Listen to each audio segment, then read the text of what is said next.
So love to see the participation here today. Welcome to the breakout session, Stress to Success, Prenatal Strategies to Improve Childhood Outcomes.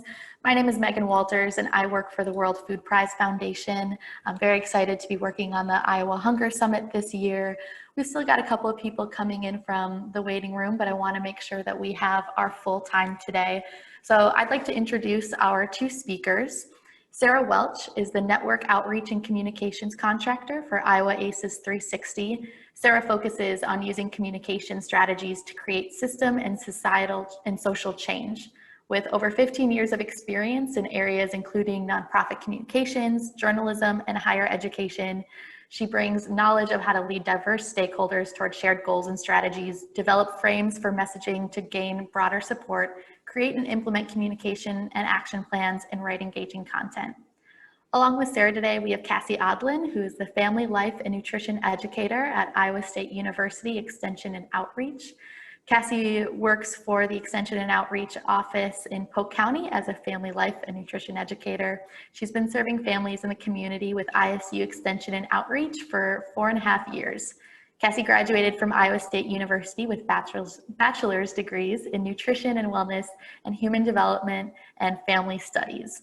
So again, join me in welcoming the Stress to Success crew, Sarah and Cassie. We're so excited to have you with us today.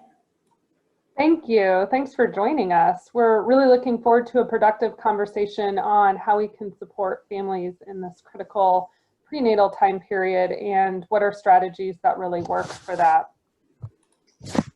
I'm going to, there we go. So our goals for today is to share some research on the stress that pregnant mothers in Iowa are experiencing right now and how that stress can have an impact on their children. Also want to talk about those successful projects that can really support families in that prenatal period to improve those outcomes from the start.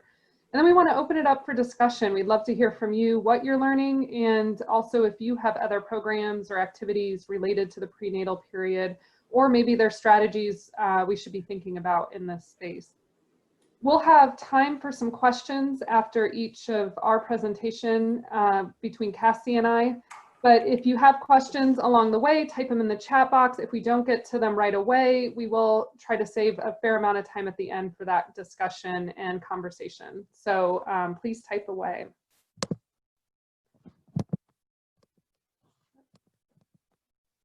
First, we just wanted to hear from you a little bit. We have a poll questions to get a sense of just what you're doing in this space, and also how familiar you are with some of the research we're going to share around the ACE study. So please go ahead and take a minute and answer the poll.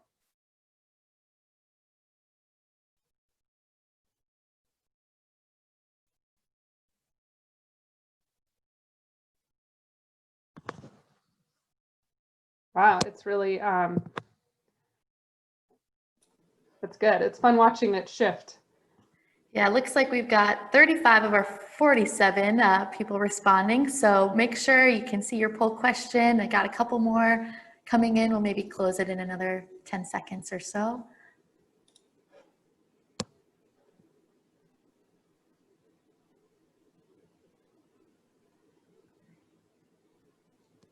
All right, let's see our results. Yeah, so it looks like half and half are doing work in this space. And we do want to encourage you to hold on to those examples, because we've built in some time for the end for you to share, and we can all keep learning from each other on what we're doing in this space. For ACE study research, okay, it looks like a lot of people have heard of it. Maybe some this will be the first time. And then just along a continuum of having more presentations and implementing practices. So this will be good. I'm going to give some background information on the study, and then we can dive in and talk about how that relates to families in the prenatal period. I'm going to quit out of that. So again, hold on to those examples and we'll have time to talk about them at the end. Now, I want to just spend a quick moment talking about stress and how stress impacts us. And I'd love to hear from you. If you can type in the chat box, what does your body physically do when you feel stress? I'll give you a minute. What do you feel in your body when you are stressed? I know for me, my shoulders tense, and I also have started to feel it more in my stomach too. I just feel sort of off for the day. Yep, tense, lose appetite, exhaustion, jaw tenses, headaches. Yes, I definitely get headaches. These are good examples of what happens. You know, sweating, increased heart rate, stomach or headache, these are all examples of our body telling us that we are stressed. And I'm guessing even, you know, in today's time, we're starting to notice it a little bit more with what's happening in our environment around us and what we're experiencing. Our bodies are hardwired to physically respond to stress within us. And it's a protective mechanism. So when we feel threatened, when we feel like we're under attack, our bodies are hardwired to be able to respond to that. And when we're exposed to stress in this small dose, it's okay, and we can usually come back down to base level, and we go through that process of recovery from that stress.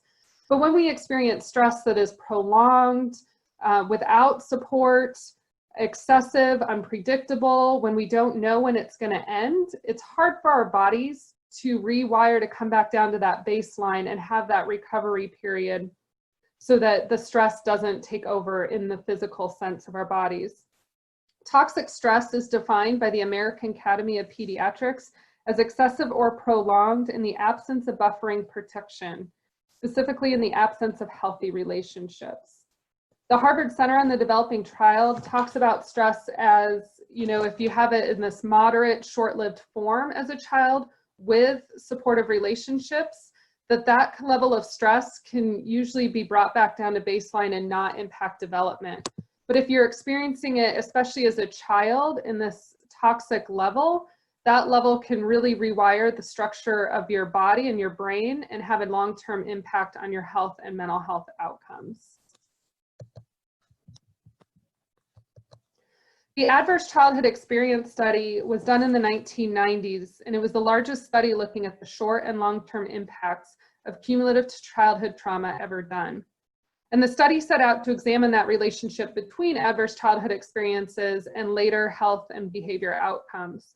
And this study is really one lens to start to understand the impact toxic stress can have over a lifetime. The study measured the impact of ACEs in these 10 areas. So it asked adults who took a survey to answer whether they had experienced any of these 10 experiences related to abuse, neglect, or exposure to household stressors. It's important to note, though, that trauma is personal, and what's experienced as trauma to you may not be trauma to somebody else. And this study also didn't measure the frequency or severity of the trauma that occurred. We do know, though, that the study, they measured it with 17,000 people in predominantly white middle-class household. And it was a retrospective study, so it was adults reporting their experiences that they had had in childhood, and then that was compared with physical and mental health studies of their current health issues. And the study's findings show that ACEs are common, so nearly 2/3 of participants experienced at least one type of trauma on this survey. So they had answered yes to at least one of these 10 types. The study also found that ACEs tend to occur in clusters. So when you experience one type of trauma, there is co-occurrence with other types, such as domestic violence. And as the number of ACEs increases, so does the risk for a range of physical and mental health challenges throughout a lifetime. In Iowa, we just released our latest report on ACEs, looking at data specifically on Iowans, and this was measured through the Behavior Risk Factor Surveillance System at the Iowa Department of Public Health. And what we found were similar results to what you see in the national study. So nearly 2/3 of Iowans report experiencing at least one of the 10 types of ACEs that were on the previous screen. And 1 in 6 Iowans report 4 or more ACEs, which signifies a significant level of stress in childhood. The study also found that there's a link between ACEs and then the health and social outcomes that are some of today's most costly issues we're working to address. So many of these health issues relate to the adoption of health risk behaviors. So if you smoke, you're more likely to have COPD. But researchers also looked at heart disease, pulmonary disease, not related to health risk behaviors, and they saw the same relationship, that as the number of reported ACEs increased, so did the risk of having heart disease or pulmonary disease. So this is the first time we've been able to correlate some of our major health issues to incidents that happened in childhood. And as you see on this chart to the right, it's this dose relationship. So as the more ACEs you do report, the greater likelihood you will have for 40 different kinds of health and behavior outcomes throughout a lifetime. So it's this direct relationship, but I want to emphasize that it's the level of risk. So it doesn't guarantee that you will have these outcomes, but your risk increases significantly the more ACEs that you report. The ACE study gives us a framework for understanding trauma and its long-term impact, but it also is limiting in the types of ACEs it's measuring. It doesn't help us connect this trauma to what's happening outside of the home, and it doesn't connect it to trauma to what's happening in our systems and our communities. It also doesn't account for the historical trauma that's occurred that impacts generations of people over time. So we really like this graphic to help explain what is happening. And even if, when we think of the stress of an expecting parent or a family with a young child, that even though that family unit may be very strong, what's happening around them in their communities or in the systems they're interacting with can create difficulties with being able to cope and manage a significant level of stress. So they may be experiencing poverty, racism, violence in the community, and all of that can sow the seeds for significant stress within the home that might lead to abuse, neglect, or substance abuse.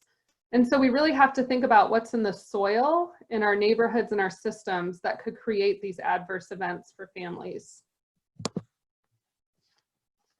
This chart, this pyramid, some may have seen, but we recently updated it to really think about how starting even before birth, a child is impacted by the trauma his or her parents may have experienced, and the trauma that the mother or father may have experienced before them and throughout generations.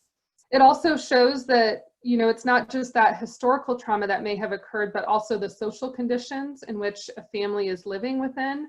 And all of that can lead into ACEs that then lead to disrupted development and poor health outcomes over a lifetime. The triangle, though, gets smaller at the top. So again, it's a level of risk, but not saying everyone will have these outcomes. So when we think about what this looks like for an expecting parent, what we can look towards is the Iowa Pregnancy Risk Assessment Monitoring System, which samples women who have recently given birth to collect information about the maternal behaviors and experiences during and shortly after pregnancy. Iowa Department of Public Health and other organizations use this data to look at how to improve the health of mother and baby. And this monitoring system covers topics such as alcohol consumption, breastfeeding, depression, domestic violence, and other stressors that might be occurring. So we looked through this to just get a sense of what are the stress that mothers are under as they're expecting to have a child. And what we found was actually similar to the ACE study, that 67% of mothers are experiencing at least one stressor at that moment. And stressors could be, the most common type was the loss of a loved one, having to move, but then there were also stress of paying rent, having to divorce or separate, having somebody in the home struggling with alcohol or substance abuse. And approximately 25% mothers are experiencing 3 or more stressors in the 12 months leading up to the birth of their baby. And so, like I said, there was stressors. Most common was moving or having the loss of a loved one during the pregnancy, but we also saw stressors that were related to the ACE that could become ACEs for the child. And 24% of mothers reported sometimes, often, or always feeling depressed since giving birth. 11% had someone close with a problem with drinking or drugs. 18% had someone close to them die in the past 12 months before the baby was born, and 3% were experiencing physical abuse. This doesn't guarantee that a child will experience ACEs, but it does point to the risk that is there when the child is being born or about to be born. We saw disparities in this data when we look at Black and Hispanic women. They tend to report more stressors than white mothers. And we also saw that disparity with moms living in poverty. So of mothers on public health insurance, 13% experienced 6 or more stressors leading up to the birth of their child, compared with 6% of the total population experiencing this level of stress. 16% of mothers who are living below 185% of the federal poverty level are facing the additional stress of not having enough money to buy food, and 14% are struggling with having enough money to pay their bills. So not only is that stress potentially impacting their child's development, but they may not be getting enough nutrients, enough food to feed themselves and their growing child. We see these results then play out. So a mother who experienced high ACEs is at risk for poor health outcomes during and after her pregnancy that can affect her child, like some of those that are up on the screen. And then the child is found to be more at risk for scoring lower on various developmental and mental health screenings, and when we assess those. In discussing this impact of stress, though, we want to be clear that we can't blame parents for these outcomes. It's really to highlight the intergenerational impact that's occurring, that the stress and the experiences that the parent experiences does play a role on the health and well-being of the child. So the science of epigenetics really talks about how that happens. Our genetic code is shaped by the environment in which we live. So each cell contains thousands of genes that make us who we are. And these genes can turn on or off to direct the cells how to behave. How we look, sound, and act are based on how our genes are activated. So while our basic genetic makeup remains the same, our environment can modify certain genes that then impact aspects of ourselves, like our stress response system. So this correlation between mothers who have experienced adversity in childhood and development delays in their child 1 year after birth really show this connection, that how stress can be transferred long-term through a child's genetic makeup and their physical development. And it's important to note too that mothers may be experiencing their own trauma, past traumas of their generations before them. So when we look at families, for example, who lived through the Dutch famine in the 1940s, their grandchildren of those individuals who lived through that time, they saw an increase of heart disease and obesity when they were born 2 generations later. So it does have a long-term impact. So we have an opportunity to work with mothers from the start. We can help identify these stressors. We can think about the services that they need. And what does the child need for that foundation for lifelong success? And that success really matters to the future of our communities and our state.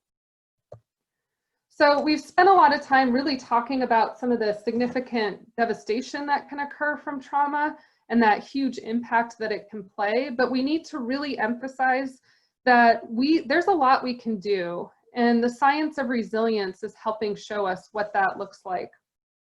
It shows that there's certain components that really make a difference in helping a child and a family cope and thrive despite the trauma they may have experienced.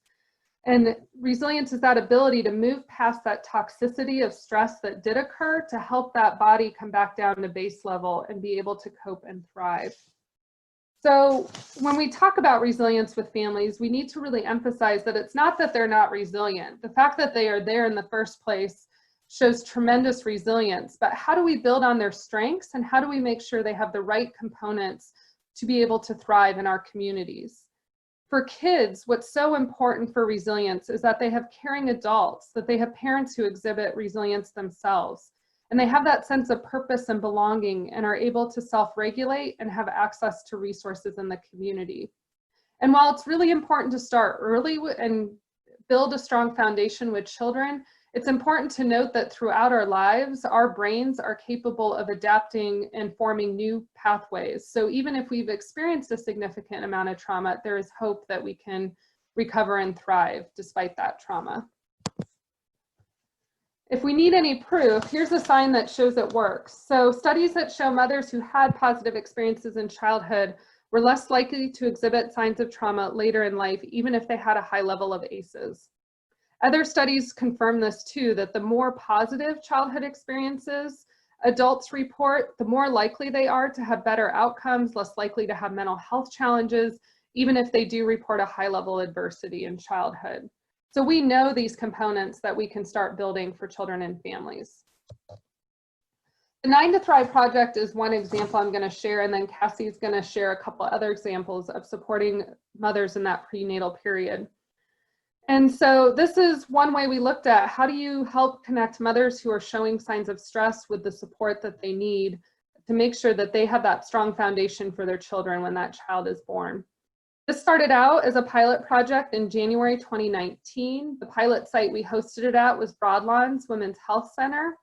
And it was a collaboration between Iowa ACEs 360 and Every Step with funding from Mid-Iowa Health Foundation.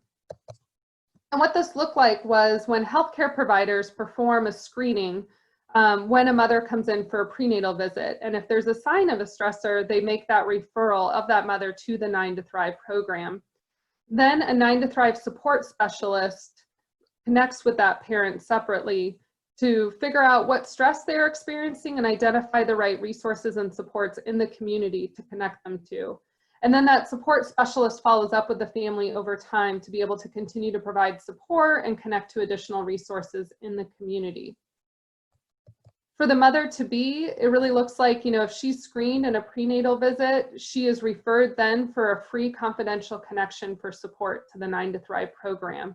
And that support person will contact the mother, work through what they're experiencing and really connect the resources. And then again, following up throughout the period of the mother before the baby is born. And then the support specialist also follows up with the healthcare provider to let them know how the mother is doing and connecting to resources as well. So when we evaluated this pilot study, what we found was that there was 94 referrals to 9 to Thrive from these doctor visits over that 1-year period, and 48 mothers by the time we did the evaluation had their babies, so we could fully examine that cycle. Reasons for referral: a lot of mothers had maternal concerns, a lot of stress, and even depression. Concerns could be a lack of help, housing challenges, neighborhood safety concerns, things like that. And of the mothers participating, there were 275 connections made for those mothers to local resources in the community. For the 48 mothers who did complete the program, what we found was nearly half of the mothers were immigrants or refugees, 82% were mothers of color, and the women in general had lower socioeconomic status and lower educational attainment than the general population. So we would say that that put them at greater risk for poor birth outcomes when their baby would be born. But this program, what we found is the birth outcomes that they had were better than the average Medicaid population and were on par with state averages. And the women showed positive outcomes for attending prenatal visits, having fewer low birth weight births, and carrying to full term. And so with the average cost of preterm births at $58,000, this program alone saved those costs when you think about the state and for the parents paying for the extra care that's needed for any birth challenges. So it's truly proving effective over time to make a big impact for the mothers that participated in helping reduce that stress. So I'm going to give Cassie a chance in just a moment, and we can open it up for some questions on this, but I want a couple calls to action. If you go to our iowaaces360.org website, you can read the Iowa ACEs report.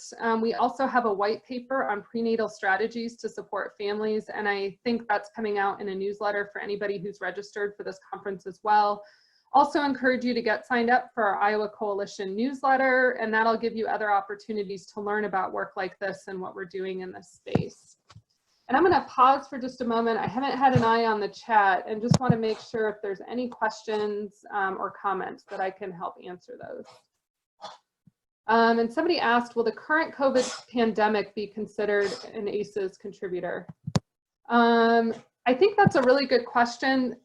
What we're finding, what we're saying that's happening right now is it really is a period of collective trauma that's happening right now. And you're seeing that in just the anxiety, mental health challenges, the increase in struggles families are reporting. So I think over time we'll have a better sense of how this will play out, but it is a period of collective trauma where many of us are experiencing a crisis of meaning and are experiencing stress in multiple ways. And I think it's important with collective trauma that you're not necessarily, you don't have to be experiencing trauma directly to feel trauma. So indirect trauma during this time, even if you don't have a loved one who's experienced COVID directly, you haven't lost your job, you can still be experiencing the collective stress that's occurring in our society around us. So it'll be interesting to see how that plays out.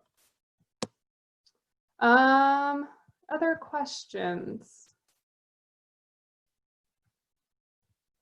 Okay, well, I'll encourage you to get connected and feel free to reach out as well. And we'll have time for that at the end. So I'm going to go ahead and stop sharing and then pass it over to Cassie.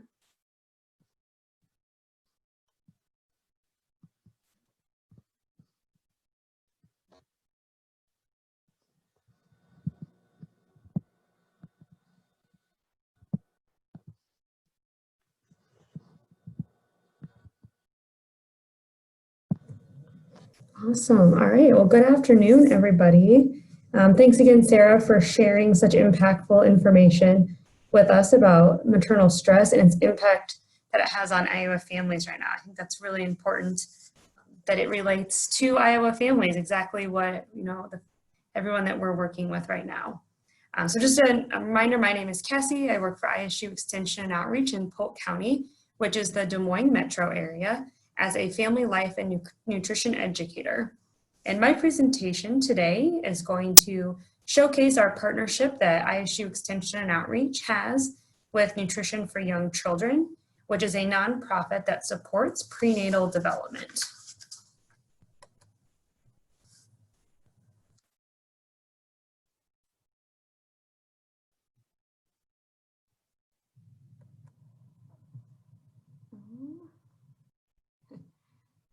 My slide won't go to the next one, just a second.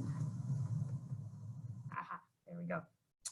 So the first thing I'm going to talk about is healthy baby showers. So this is one of the programs that Iowa State Extension and Outreach and Nutrition for Young Children offer to parents that are in their early trimester, is ideally when we want to get them through their first trimester or earlier in their second trimester to make sure that they can get all of the information that they need as early as possible. Our team got creative during COVID-19 to offer these over Zoom since we're not able to meet in person like they normally are. So normally, pre-COVID-19, they were held in a local library conference room, and we do offer them in English and in Spanish, which is what we're currently doing as they're being held over Zoom. So as we got creative in how we were going to make this happen and adapting into our new times, was the Nutrition for Young Children team puts together an informational folder packet that is mailed out to all registered participants prior to the Zoom. So about a week before we close our registration and mail out all of our nutrition information and community resources and anything that we find is valuable to them, we mail that out to them in a packet, and we ask that they bring that packet with them and a writing utensil, and we go through everything to fill out together. We found it really impactful to have a guest speaker from a local agency also attend our baby showers, just to make that personal connection with them. So recently we've had WIC, and every step they attend, and then towards the end they explain a little bit about their program, how they can sign up, who they should call, everything that they need to know for the specific program that they would like to enroll in. So once we've gone through all this information over Zoom, and we try to encourage still that communication in the chat box or unmuting at the end and just having some personal conversation since we aren't able to be in person. So at the end, they fill out an exit survey that shows what they learned, what was new information for them and maybe what they would like some more of in the future. And then they mail that survey that is in a pre-stamped envelope back to our board, Nutrition for Young Children board members. And then once they've received that survey, they are able to contact that expecting mom to deliver them a baby backpack that's full of diapers, a new baby hat that is homemade, a book, a digital thermometer, which is the really big one that families are really, really needing right now as we are monitoring temperatures in young ones a lot more than we had been in the past. And there is a picture and a little video that will show you more of what's in that backpack that all of our mothers get at the end. So some of the key prenatal nutrients that we go over during our baby shower, we really try to encourage, there's a lot, but we try to pick a few that are really, really important and have a strong impact on growth and developing that healthy baby. So folic acid, which is responsible to prevent spina bifida, that spinal cord and baby nerves in development. Calcium, building that baby's bones and teeth, but also keeping the mom nice and strong. So if she were to fall or anything, keeping her bones strong to support that growing baby as well. Iron, for forming red blood cells. During pregnancy, women gain about 4 times the amount of blood to grow that baby, so having a good amount of iron in our blood is really important. And then zinc also promotes rapid cell growth, fiber reducing constipation, and then omega-3 fatty acids are what helps the baby's brain development. So Sarah and I have both been talking to you for quite a bit, so we're going to give you another chance to answer a question in the chat box. So out of these key nutrients that we focus on during the prenatal period, what food or foods do you think that you would need to eat more of to meet the requirements of these key nutrients? So I'll give you an example. So omega-3s, salmon would be a food that we would need to eat more of to gain enough of that omega-3s in our body to support that healthy brain development. So I'll give you about 30 seconds or so to type in the chat box of any other foods that you would need to eat to meet those nutrient goals during the prenatal period.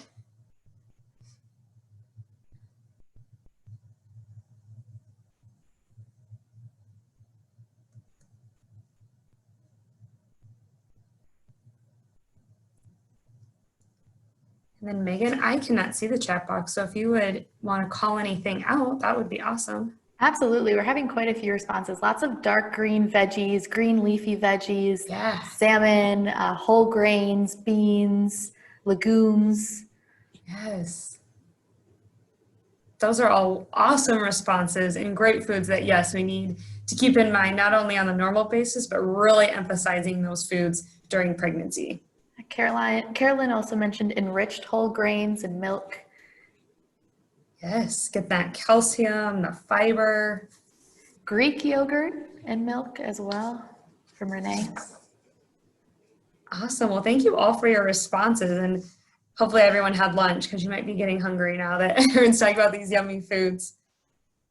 So great. So you guys hit it right on the nail, but we're going to go into a little bit more detail and specifics. So each expecting mom has a worksheet that we first fill out the nutrients and why they're important. And then we know we need to dig a little bit deeper into okay, we know this is important and this is what it does, but how can I get that? In addition to supporting them taking a prenatal vitamin, we also want to encourage that healthy meal as well throughout the day. We know during that first trimester, they're not super hungry if they're having some morning sickness and things, but the baby really starts to gain weight as we go into the end of the first trimester and second and third trimester. So eating these all the way through are still just as important. So folic acid, what we said was responsible for the spinal cord. Things that we can get from there are spinach, the fortified cereal, bananas, eggs, Brussels sprouts, so again, those green vegetables and fruits that you were mentioning earlier. Calcium, so found in our dairy products like milk, cheese, and of course our dark green leafy vegetables like broccoli and spinach contain calcium in them. And then iron, so we mentioned that pregnant women gain about 4 times the amount of blood, so having a really high iron is really important during the prenatal period. So things that are high in iron are red meats, so beef, chicken has iron, salmon, and some other fish. And then zinc for our growth development are some more lean beef, pork chops, yogurt, and nuts. And beans are really important. And then fiber are whole grain breads. And then the skins of fruits and vegetables are going to have a little bit of fiber in them as well. And of course our beans. And then omega-3 I talked a little bit about. That we get a lot of omega-3s from salmon as well as walnuts. So encouraging these in our diet are very important. So of course, with eating all of these great things during pregnancy also comes a lot more restrictions on food safety, especially during pregnancy. And this can get confusing when there's so many things that you learn about during pregnancy at your prenatal appointment. So we really try to keep it simple and to the point of what they need to know. So avoiding high mercury fish such as king mackerel and shark. Luckily for us in Iowa, we don't have those readily available as much, but we want to avoid the big high mercury fish. And then our raw or soft cheese, which is also known as an unpasteurized cheese. So blue cheese, goat cheese, and our soft cheeses like queso blanco. If they are heated, then that's okay. If they're heated to that 165 degrees, then they would be safe to eat. Or if it says pasteurized on the label, if you're not quite sure. They do make a pasteurized blue cheese now that you can find in the grocery stores that it would be safe to eat for pregnant women. And then our cold deli meats, so raw, like ham and turkey, if it's eaten cold, we share that if they go to like a Subway or a sandwich shop, that they ask to get it heated up, get it toasted really hot. You can run it through twice just to be sure that it gets up to that 165 degree temperature. And then same with sprouts. We want to avoid that raw sprout, but if they are heated up in a soup or they've been served hot, then that would be okay. And the reason for this is listeria, and it is a bacteria that can make mom and baby very, very sick. So we want to avoid those few options as much as we can during pregnancy. So that is a little bit about our basic nutrition information that we go over with our nutrients, how to get them, food safety during our baby showers. So while they're at the baby showers, I wanted to share with you some pictures. So this is, of course, our pre-COVID when we got to be in person. I had some fun pulling these pictures back up and good memories. So we do offer these in Spanish and in English. And like I mentioned, we do them at library conference rooms.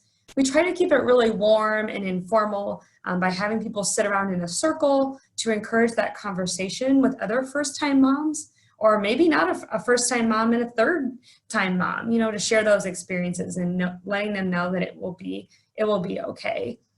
So we really open that warm environment by decorating the room. So we have some tablecloths set out.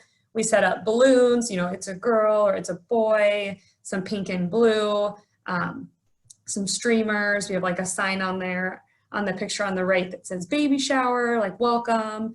So just making it really fun for all these new moms. This is a really exciting time, as stressful as it may be. We just want to step back and have a lot of fun. So when we did meet in person, we would offer a few extra things that we're not able to offer being virtual. So before we would start, we would offer a build your own salad and yogurt parfait buffet line. So we would have each participant and a supporting partner that they brought with them go through the line, and they would build their own salad. So they would start with some leafy greens like spinach or that mixed greens, and really encouraging, that folic acid and the calcium that they're getting from those. And then they get to go through the line and build it how they like it. So there's a variety of vegetables from shredded carrots to some cut up peppers and cucumbers, and they get to build it. And then we also offer some protein options. So we'll have eggs and beans, just canned black beans or canned garbanzo beans. And then we add some cut up chicken breasts that we've baked as well. So something for someone who might be a vegetarian or someone who does eat meat, they can add that to their salad as well. And then we also encourage at the end, if they make their salad, to then build a fruit and yogurt parfait. So using, I think someone mentioned Greek yogurt. So they use either a vanilla or strawberry Greek yogurt that they add to that. And then we have a variety of berries, some frozen fruit, some canned fruit. Again, just to show that variety that doesn't always have to be fresh. It can be frozen fruits, the canned fruits. It all still counts as a serving of fruit. And then they get to add a whole grain granola on top of that. So really encouraging getting all 5 of those food groups in their meal. And we love hearing the comments like, wow, that was so easy, or I didn't even realize I just ate all 5 food groups in this salad, that tasted so good with all of its different colors and textures, and then ending it with kind of that sweet fruit dessert a little bit. So our Parents Cafe is kind of the part 2 to our baby shower. So any pregnant mom that attends a healthy baby shower is then enrolled into our Parents Cafe. So this is kind of the step 2 that our Nutrition for Young Children team partner has created. In addition, just some more resources that they can get. So previously, before COVID, it was offered again in English and Spanish, just like the baby showers. It is a monthly meeting. We're still doing it monthly, but I'll explain how we're doing it a little bit different. So they would meet in person. Again, there would be a healthy snack encouraged from our Spend Smart, Eat Smart website, that they would also get to taste that and then take a recipe home to recreate it with their family as well.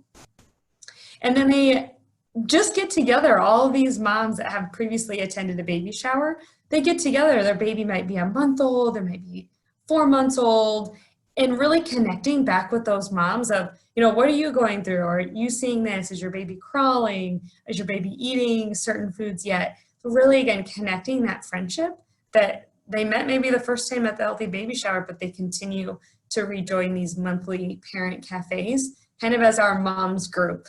Is how I like to explain it. And it's really special and neat.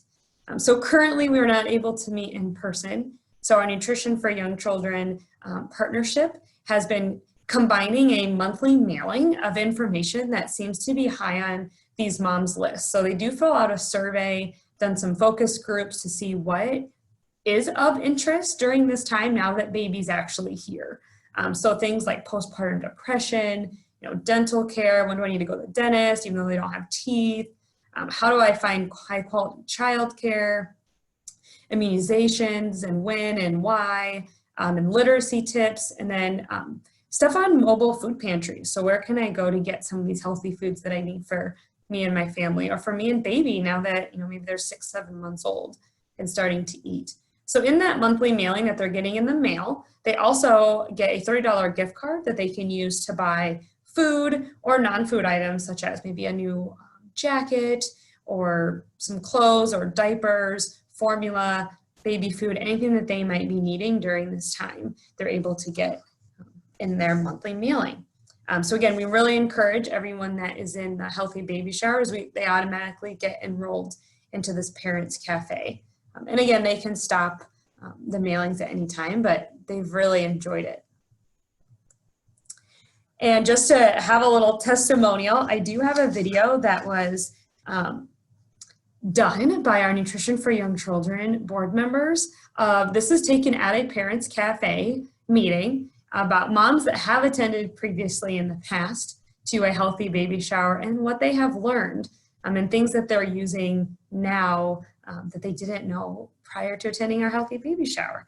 So I'm going to play the first minute or so of this video just to iterate on everything that we've talked about. And I did share my sound, so we should be good. But Megan, do let me know if it does not play.